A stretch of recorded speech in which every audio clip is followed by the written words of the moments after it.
berlutut ketika melihat Qiang Tojin dan saudara-saudaranya muncul tadi. Qiang Tojin dan saudara-saudaranya tercengang dan terdengar seruan-seruan kaget dan heran. Xiancai 4. Sungguh luar biasa sekali nasib anak ini 5.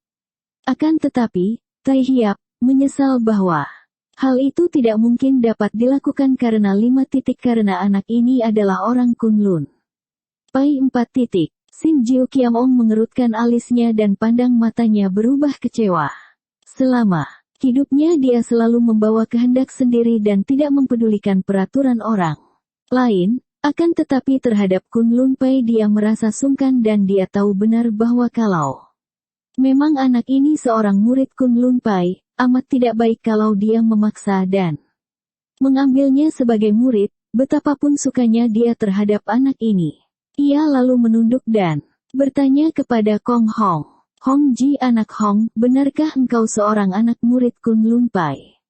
Kong Hong tadinya terheran, bingung dan juga diam-diam merasa tegang ketika secara tiba-tiba dia diangkat murid Xin Jiu Kiamong, dijadikan ahli waris kakek yang luar biasa itu.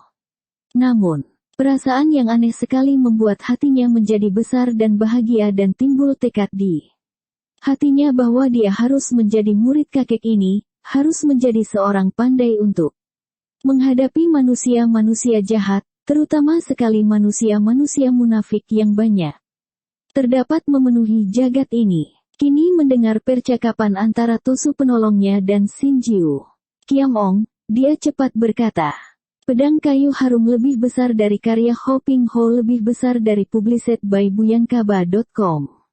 31. Bukan. Aku bukan murid Kunlun Pai. Memang aku bekerja menjadi kacung di Kunlun Pai. Akan tetapi aku sama sekali bukan anak muridnya dan sama sekali tidak pernah mempelajari ilmu silat di Kunlun Pai. Qiang Tojin. Apa artinya keterangan yang bertentangan ini? Xin Jiu Kiamong menoleh kepada Tosu itu dengan pandang mata penuh teguran. Maaf, harap Tai Hiap suka mendengarkan penjelasan Pinto. Tadi Pinto sama sekali tidak mengatakan bahwa Kong Hong adalah anak murid Kunlun Pai, hanya mengatakan bahwa dia adalah orang Kunlun Pai.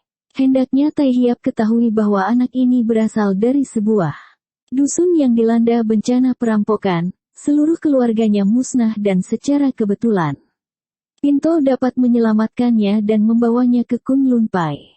Semula kami hendak menjadikannya murid Kunlun Pai, akan tetapi kami terbentur oleh peraturan baru. Belum lama ini Suhu membuat peraturan baru bahwa setiap orang anak murid dari Kunlun Pai haruslah seorang penganut agama Tuh. Karena Kong Hong tidak mau menjadi calon Tosu, maka sampai kini dia berada di Kunlun Pai selama 2 tahun dan bekerja sebagai pembantu. Namun, kami telah menganggapnya sebagai orang sendiri. Begitukah? Kalau begitu, dia bukan anak murid Kunlun Pai, hanya kacung. Tiada halangan bagiku untuk mengambilnya sebagai murid. Qiang Toyu, apakah engkau berkeberatan kalau dia kuambil murid? Mana Pinto berani, Tai Hiap. Hanya saja, hal ini tergantung kepada si bocah sendiri. Kong Hong, Pinto telah menyelamatkanmu daripada bencana. Apakah sekarang kau begitu tak ingat budi dan hendak meninggalkan Pinto? Apakah benar-benar engkau suka menjadi murid Xin Jiu Kiamong? Kong Hong bangkit berdiri, setelah dia menyaksikan sepak terjang 3 orang manusia iblis dan 9 orang yang mengaku sebagai tokoh-tokoh Kang Ou, hatinya menjadi dingin terhadap Kunlun Pai yang tadinya dia junjung tinggi sebagai pusat orang-orang sakti yang budiman.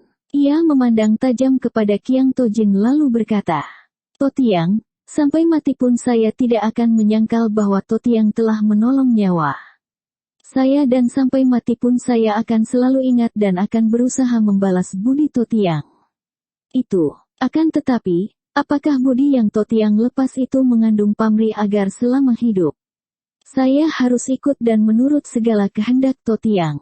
Apakah Totiang hendak